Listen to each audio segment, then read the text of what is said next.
Bueno, amigos de Pensamiento Serio, estamos aquí tristes por la muerte de un gran filósofo. El ateo, sí, algunas personas me han criticado, ¿cómo le vas a hacer un homenaje a un ateo? Pero un cristiano, y más si soy católico, ora por sus muertos. Y a pesar de todo, tenemos que mirar que era un hombre de los pocos que yo he visto, Jonathan, de los pocos que yo he visto, que hacen filosofía hoy, porque la mayoría se dedican. Una cosa es ser profesor de filosofía, hasta un doctor en filosofía no lo podemos catalogar como filósofo. Y a este hombre sí. Esa es la gran diferencia. ¿Quién era él?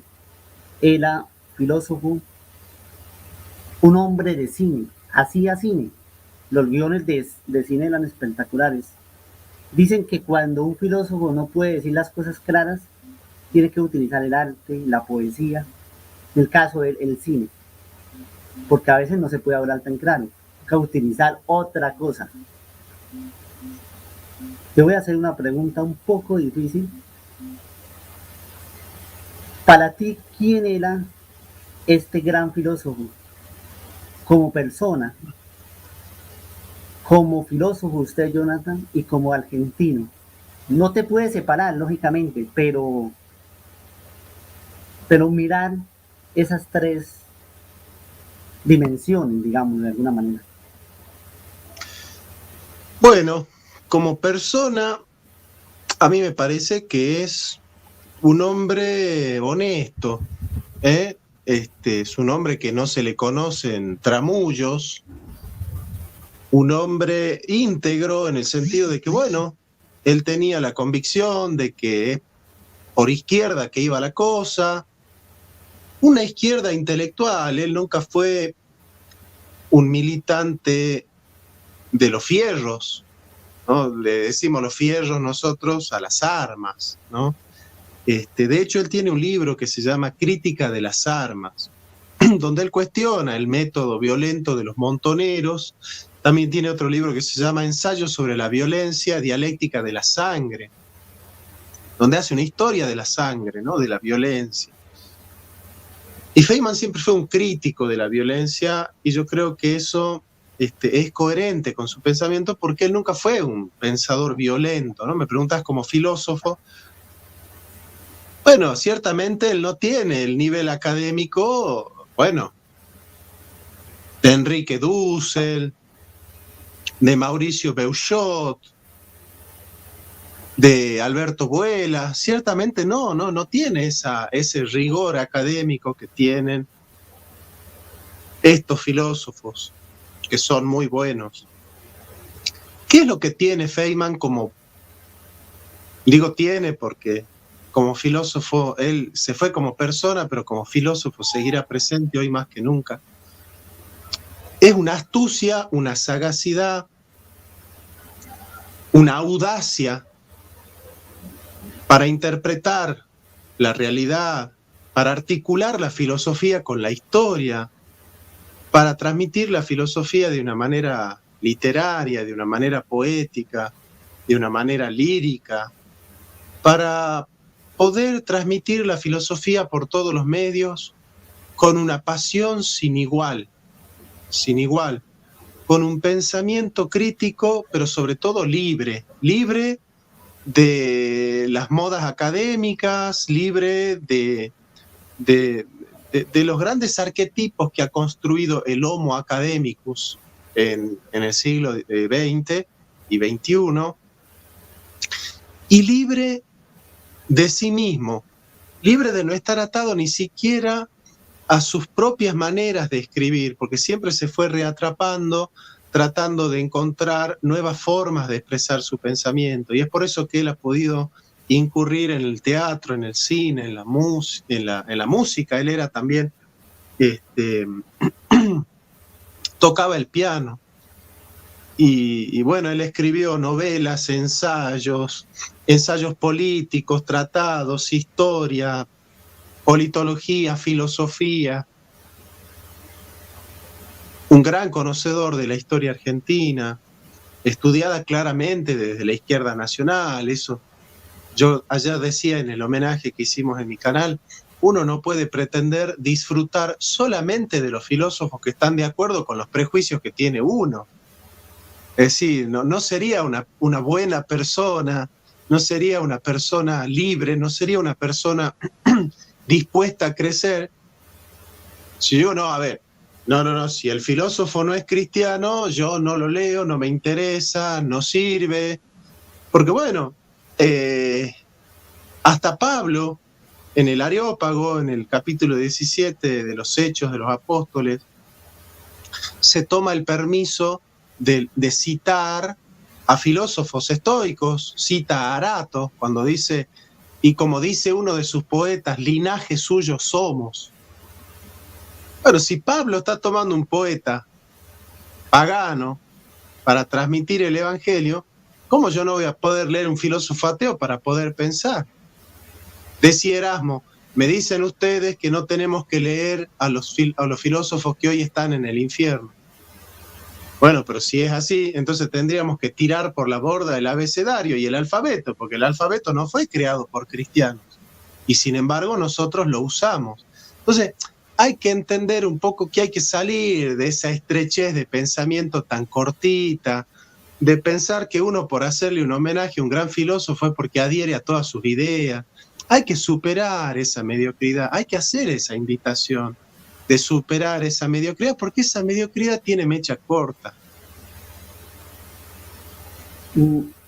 Lo conocí por internet, la verdad, en su programa Aquí y Ahora, y me llamaba mucho la atención que temas filosóficos muy profundos él los hacía ver muy fáciles. Para él, todos los que miraban en la televisión eran sus estudiantes, pero enseñaba de una manera única. Y él mismo se criticaba, decía, un programa por televisión, alguien me decía por WhatsApp, bueno, pero es que es muy fácil porque detrás de él tenía las escenas, le colocaban, por ejemplo, habían palabras claves que yo creo que él las decía. Por ejemplo, cuando Aura de Federico Nis, en la parte de atrás aparecía Poe, aparecían palabras claves, pero no eran las escenas, era él. Una cosa es las escenas, ¿cierto? Y otra cosa es la persona. El que dibujaba era Rep. Exactamente, uno dice. Y, y hay algo que me llama mucho la atención y para usted como profesor le quería preguntar. Él era un gran pedagogo. ¿Usted qué le aprendió en pedagogía a él viendo sus videos? Claro, no, mucho. Bueno, a ver, yo no puedo decir que tenga cosas de él porque sería muy presuntuoso. Yo soy infinitamente inferior a Feynman en la pedagogía, en la pasión con la que él transmite la filosofía, pero ciertamente es una inspiración para todos nosotros. Yo no he visto a otro filósofo que hable con tanta pasión, con tanta entrega y de tantos temas, porque él habla de cine, de teatro, de música, de pintura, de películas, habla de ensayo, de historia, de política, de economía, de cultura, de filosofía, de teología, historia argentina, un tipo que manejaba muy bien la historia argentina, estudiada desde David Viñas, desde Milcíades Peña, desde la Izquierda Nacional, por supuesto, John William Cook. Realmente sí, realmente yo he admirado la sencillez con la cual él transmitía filósofos muy complejos, realmente todos nosotros. Hay una generación de filósofos que hemos llegado a la filosofía también por José Pablo Feynman, ¿no? Digo también porque, bueno, nosotros también tenemos un derrotero. Yo recuerdo, por ejemplo, el primer filósofo que me llevó a mí a la filosofía es un amigo, Abel Vargas, que fue seminarista, estudió filosofía unos 4 años, y yo tenía 17 años, me iba a su casa, me sentaba, y escuchaba horas que él me hablaba de Heráclito, me hablaba de Parménides, me hablaba de Tales de Mileto. Un gran maestro. Después, bueno, está obviamente el padre Méndez también. Pero lo que quiero decir es que José Pablo Feynman ha marcado a una generación de gente que accedió a la filosofía por él, por sus videos, por sus charlas, por sus clases. Entender que la filosofía te ayuda a pensar tu país, te ayuda a pensar en tus dramas existenciales. Realmente es una pérdida tremenda.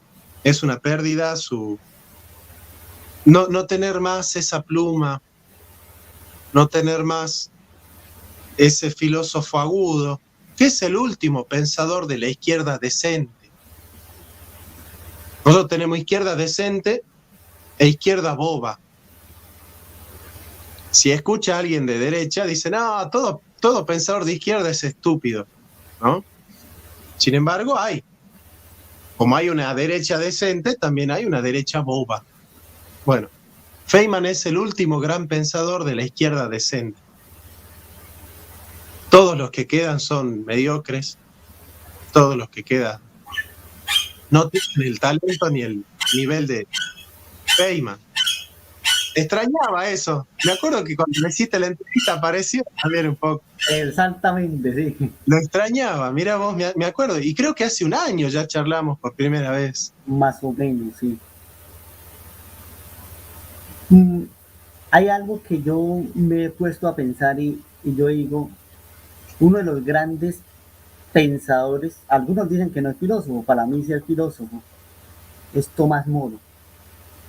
Tomás Moro, me acordé porque usted hablaba de Erasmo y eran muy amigos.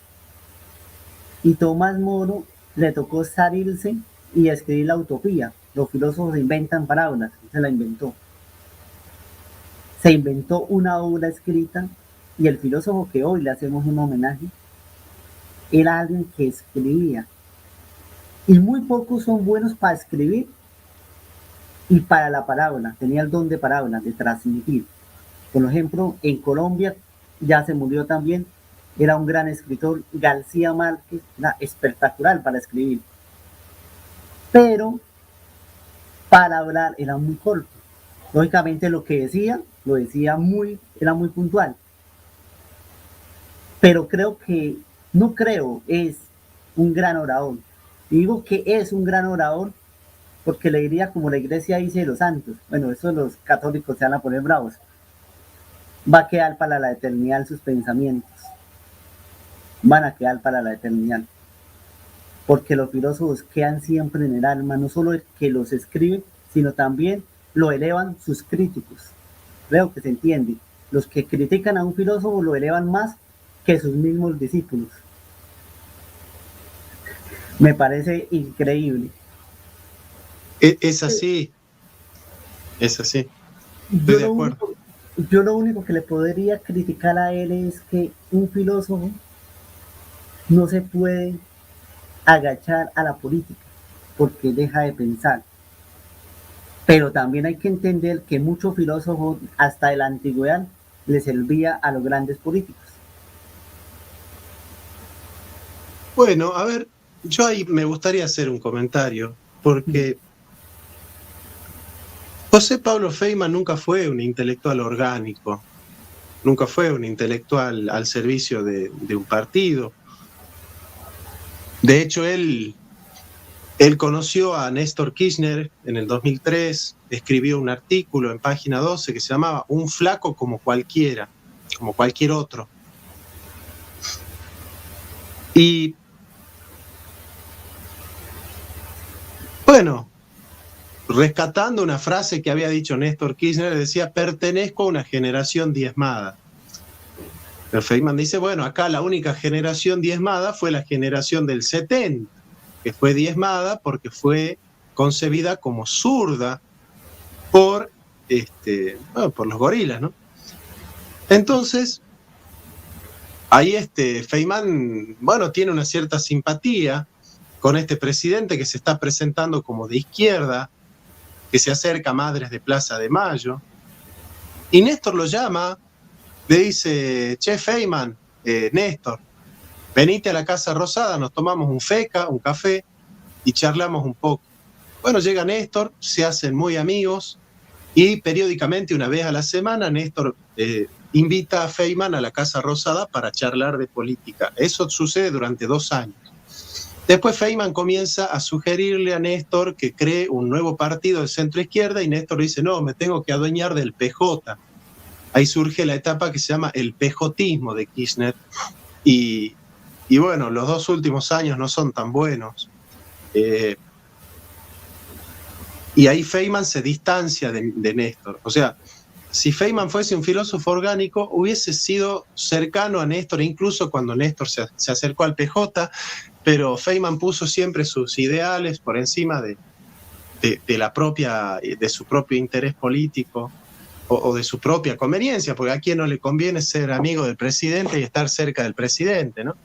Así que nunca fue orgánico. De hecho, ayer, por ejemplo, el diario El Clarín, que es el diario más importante en la Argentina, habla de Feynman como el filósofo K que fundó o perteneció a Carta Abierta. Eso es mentira.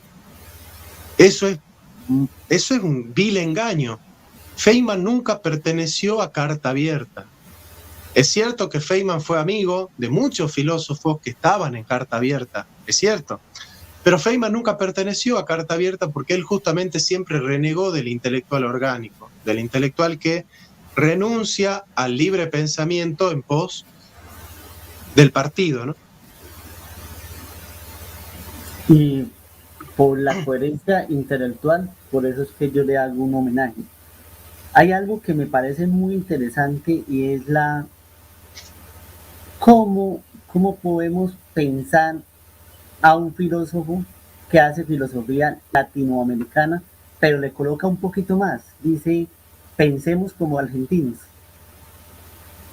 Es decir, en mi caso, pensemos como colombianos. Él decía, hay filósofos argentinos porque hay categorías de pensar la política europea. Y creo que puede, porque se ha hablado, por ejemplo, hagamos filosofía latinoamericana, pero hay pocos que han dicho hagamos filosofía en nuestros países, porque se dice que el latino no piensa, al menos en Europa. O eso dicen los grandes intelectuales europeos, que nosotros no pensamos, que somos unos micos que todavía estamos en proceso de evolución. Sí, Feynman ha sido un gran cultor del pensamiento latinoamericano, ¿no? Pensamiento argentino y latinoamericano, materias que él ha enseñado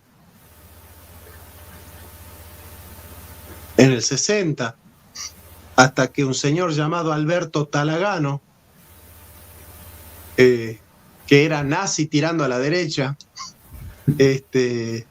lo expulsó de las cátedras, ¿no? Puesto por la dictadura, obviamente. Un pensador que encontró, no sin contradicciones, ¿no?, en el peronismo, en el mismo Sarmiento,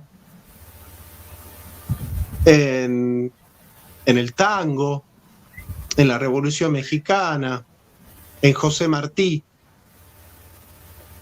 en Mariátegui, las claves de un pensamiento latinoamericano que nos emancipe y nos libere del yugo de la colonización mental, que es el yugo más peligroso, Diego. La colonización mental es mucho más peligrosa que la colonización política porque es un yugo que aprieta desde adentro, que te convence, ¿no? Me acuerdo que Unamuno le dijo a Franco en la Universidad de Salamanca, le dijo, podéis vencer, pero no convencer. Podéis vencer porque tenéis la fuerza bruta y el poder para hacerlo, pero no podéis convencer porque para convencer necesitáis la verdad y la razón. Y yo creo que la colonización mental te convence, te vence desde el convencimiento. Y yo creo que Feynman nos enseñó a pensar en nuestra historia, nos enseñó a revisar las categorías con las cuales nosotros estamos pensando la historia latinoamericana. No sin contradicciones, porque claro, no podés estudiar pensamiento latinoamericano desde la categoría de Theodor Adorno, Max Horkheimer y el Heidegger II. Es decir, no podés quejarte del eurocentrismo usando europeos para pensar en Latinoamérica. Esa es una contradicción de José Pablo. Pero bueno, todo lo grande está en medio de la tempestad. Exactamente. Hay algo que mientras yo he pensado, este filósofo, yo lo colocaría como humanista. Y alguno dice, pero los de izquierda no son de humanistas. Sí, es un humanista porque hablaba al hombre concreto, al hombre de Argentina.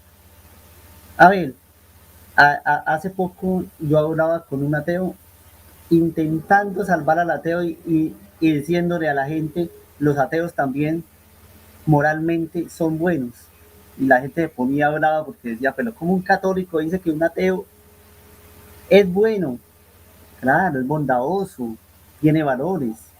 No porque no crea en Dios, es una persona mala. Y es humanista porque enseñó humanidades. No sé qué comentario tenga sobre el humanismo de Yo estoy de acuerdo que Feynman es humanista. De hecho, la izquierda auténtica es la izquierda humanista. Marx es un humanista. Sí. Yo acabo de publicar este libro sobre Marx, donde explico el humanismo de Marx. Marx es un humanista, sí. Para Feynman, la democracia consiste en que la vida es sagrada, la vida se respeta, la vida del hombre se respeta. Feynman, un gran defensor de la vida, un gran defensor de los derechos humanos, un gran defensor de la libertad del hombre, un gran defensor de la dignidad humana. Estuvo en contra de la muerte de Aramburu, imagínate, estuvo en contra de la muerte de aquel que proscribió el peronismo. Es decir, nosotros no podemos pensar tan oblicuamente. A mí me parece que la religión ha hecho mucho daño, Diego. Ha hecho mucho daño porque ha transmitido muchos prejuicios a la gente, muchas maneras de estar en valores que no manejan, que no conocen, que no entienden, de haber poseído verdades sin haberlas pensado, sin haberlas indagado. Ha hecho mucho daño. La religión cristiana salva, pero también puede hacer mucho daño cuando genera en la gente ese pensamiento oblicuo que odia serialmente a cualquiera que parezca distinto a ellos, ¿no? Ha hecho mucho daño porque ¿sabes qué? Los grandes odiadores que yo conozco son cristianos. Los grandes odiadores, los que entran, los haters, los que entran a comentar con odio, que este zurdo de no sé cuánto, que este de acá, que de allá, que el ateo de acá, que de allá, que este imbécil de no sé cuánto, que este así, son cristianos. Los que odian son cristianos. Es impresionante, pero es así.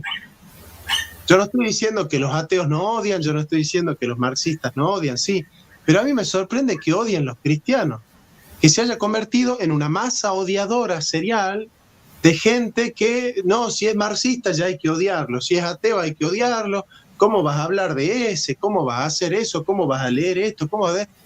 Y la Biblia te dice examinarlo todo, retener lo bueno, desechar lo malo. No separen el trigo de la cizaña. Me parece un fenómeno tan extraño, y no nos metemos en esto, ¿no? Porque la idea es hablar de Feynman, pero me parece muy extraño, digamos, que los grandes cultores del odio, del rencor, del resentimiento, del prejuicio, de la vanidad, de la banalidad, venga por parte de cristianos. No me deja de sorprender, no me deja a tan altura que cuando escucho el comentario odiador de alguien le digo, mira, ya sé a qué religión perteneces, déjame adivinar. Lamentablemente, Lamentablemente es así. Pero bueno, una religión, una iglesia, una religión que está transmitiendo un speech que genera en la gente un odio conservador, tiene fecha de caducidad. Es el estertor de su último movimiento.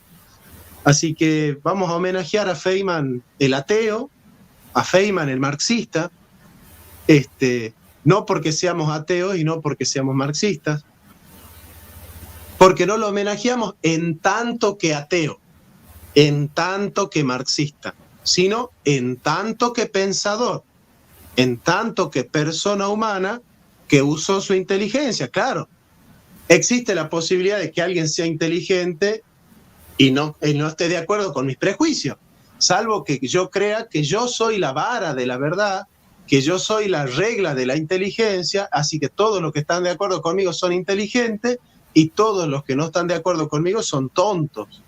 Pero me parece que yo no tengo el derecho de ponerme como vara de la inteligencia. Así que es posible que alguien no esté de acuerdo conmigo y sea inteligente.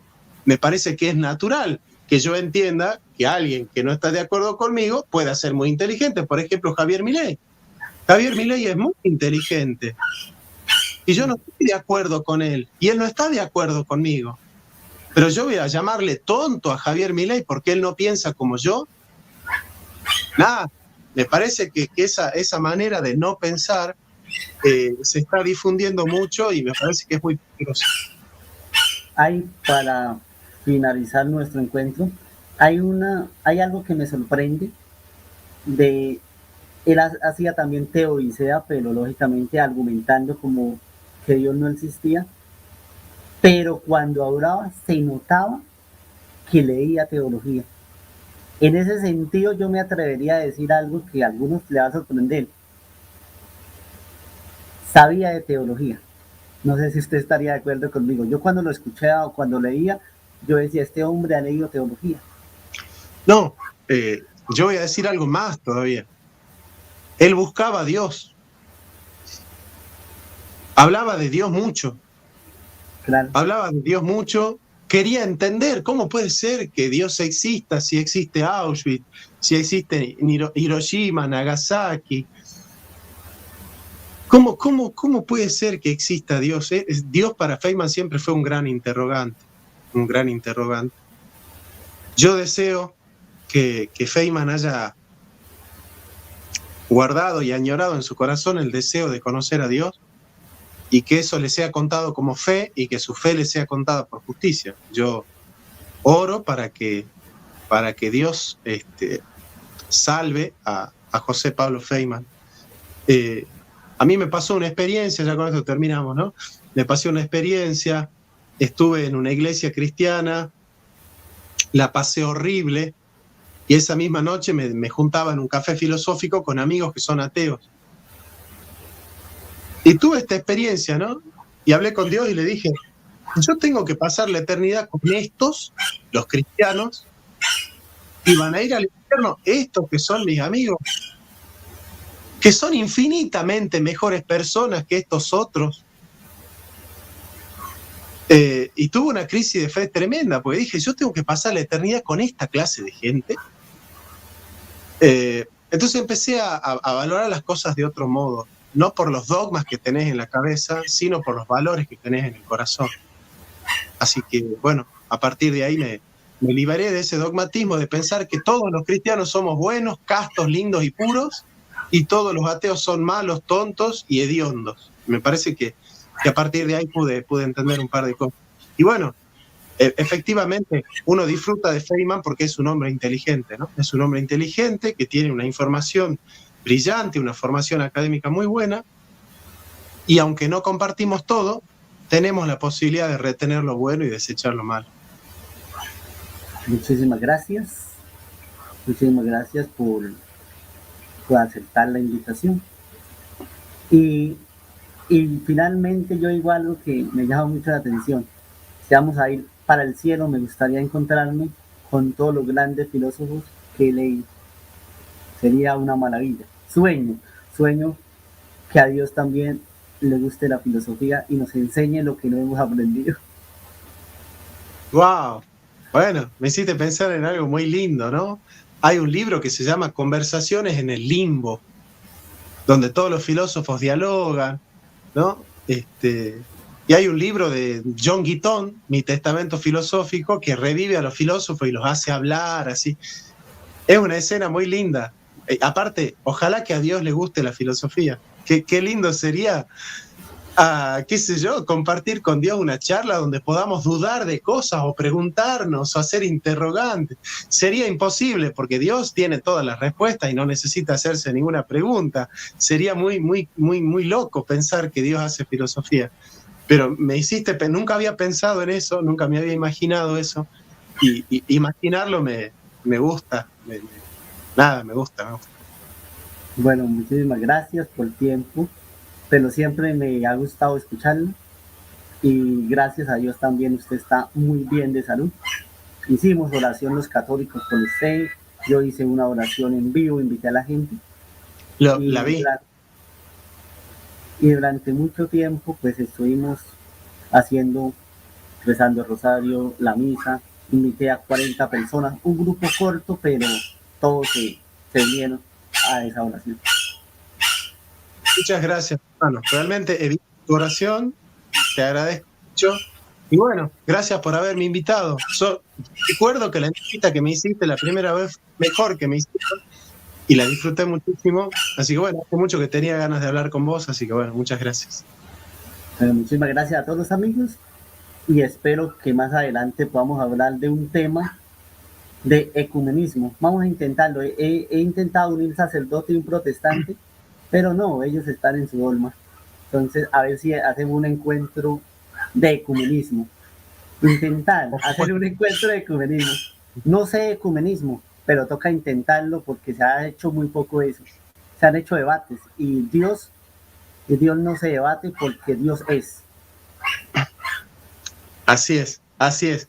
Dale, con todo gusto. Me gusta el tema y lo conozco. Bueno, muchísimas gracias a todos y bendiciones y que la sigan pasando bien. Y no olviden que pensar es muy bueno. Chao, chao para todos.